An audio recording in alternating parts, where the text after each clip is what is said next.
Have you ever felt like the world just wasn't built for you? That no matter how smart, hardworking, or clever you are, there's a ceiling you just can't break through. 질문 하나만 해도 돼요? That's where we meet the Kim family. I first watched Parasite, and honestly it hit me differently than anything else I'd ever seen. Not because of the twists, or the black comedy, or even the shocking violence, but because it felt real and relatable. This movie isn't just about poverty or wealth, it's about people, human ambition, desperation, and pride, and how those things collide. It's about the visible walls that divide us, and yes, it's absolutely brilliant cinema.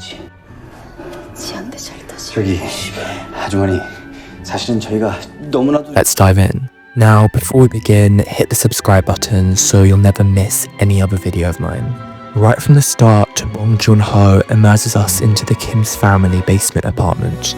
It's cramped, dimly lit, smells a bit weird, and every object, every detail screams, this is survival, not luxury. Notice the low ceilings, the awkwardly placed furniture, the tiny windows that barely let in daylight. The cinematographer captures this with tight, claustrophobic framing. You feel trapped with them. And yet, Bong injects humour here. The Kim's banter, their schemes to meet ends meet, the little joys, stealing Wi-Fi, selling sandwiches. It's almost funny, but the laughter has a bitter aftertaste. I remember my first reaction to the smell line. It's so simple, but it's so heartbreaking. You don't just laugh, you feel this string of social exclusion. How many times have we felt silently judged by someone, or feared being judged? There's something indivisible. That's what Bong taps into. Universal shame and the human condition. When we pay attention to the character dynamics and human behaviour, the thing that makes Parasite so compelling is how every character feels seen, real, and sometimes painfully human. The Kim family isn't just poor, they're clever, desperate, funny, and scared. And the Park family isn't just rich, they're naive and indulgent, and often oblivious to how their actions affect the world around them. I personally love how Bong Joon-ho makes us emphasize with both sides without ever giving a lecture. For example, Ki-woo's ambition feels relatable. Who hasn't wanted a little upward mobility or dreamed a better life? At the same time, Mr. Park's frustration when things go wrong in his carefully controlled life is understandable too. It's messy, it's complicated, and that's exactly why it hits so hard. Notice how the tiny micro behaviors, the way the parts fidget, the subtle power plays to Kim's pull. Bong uses these moments to tell you more than dialogue could ever. The scene where Kim's first meet the Park's housekeeper, for example, it isn't just funny, it's a subtle way in class difference, timing, and human awkwardness. And then there's this contrast in parenting styles. Mrs. Kim is protective but practical, willing to bend rules for survival. But Mr. Park is loving, but largely clueless about the risks his family faces.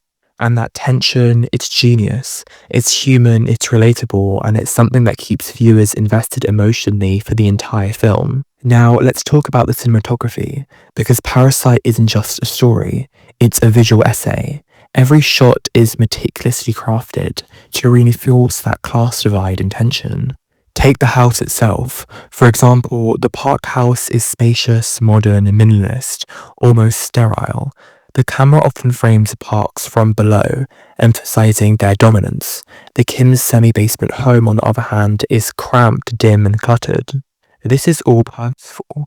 When the camera frames them, it's often from above, making them feel smaller, more trapped, and more vulnerable.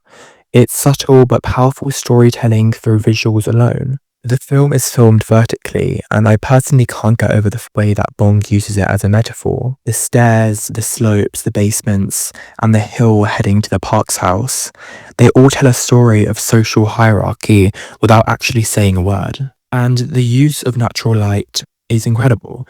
The lighting in the semi-basement feels heavy, almost suffocating, while the bright open sunlight in the Park's home reinforces the privilege and space. Then there's that rain scene. On one level, it's chaotic, almost slapstick, but it's also pretty heartbreaking because it visually shows how one family's misfortune contrasts with another's comfort. The cinematography doesn't just capture the story, it amplifies the emotional experience of the viewer. That's something I always try to pay attention to when I watch movies, and Bong's mastery here is really inspiring. Okay, moving on to the sound, this is another layer that often gets unnoticed by casual viewers. Parasite's score by Jung Ji-il is understated but eerie. It's also playful and at times deeply unsettling. I think it mirrors story's tonal shifts perfectly. For example, the music during the early seemingly comedic sequences is light and whimsical, but when things take a dark turn, the music shifts almost imperceptibly. This subtle manipulation keeps you on edge, emotionally aligned with the character's journey without feeling too forced. And the sound, the dripping water in Kim's semi-basement, the echo of rain in the Park's house, the clattering of dishes, even the sounds of footsteps, is all carefully chosen. It immerses you in the environment and gives you a subconscious sense of class separation and tension. Now, personally, I actually love the moments where Bong lets silence speak. The quiet between dialogue, the tension-filled pauses, is where you actually feel the character's anxiety and fear. This combined with the clever use of the sound and music creates a rhythm to the film that keeps viewers engaged, especially after the runtime. Now, we get the heart of Parasite, the social commentary. This is where Parasite really hits you. At first glance, it seems like a story about a clever poor family sneaking into a rich family's world, but it's not. It's really about how society is stacked against people from the start.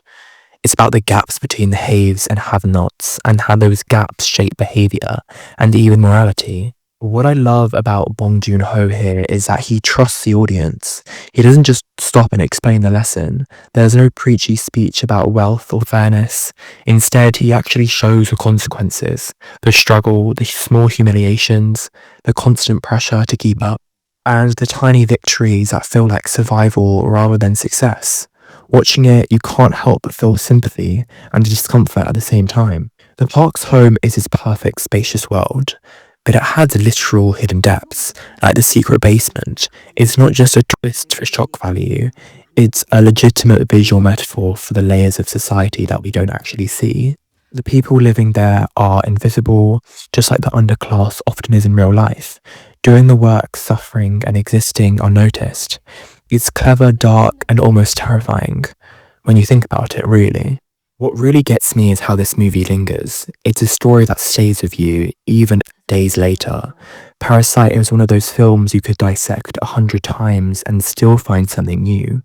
If you enjoyed diving into it with me, stay tuned. There's plenty more films I want to break down, scene by scene, theory by theory.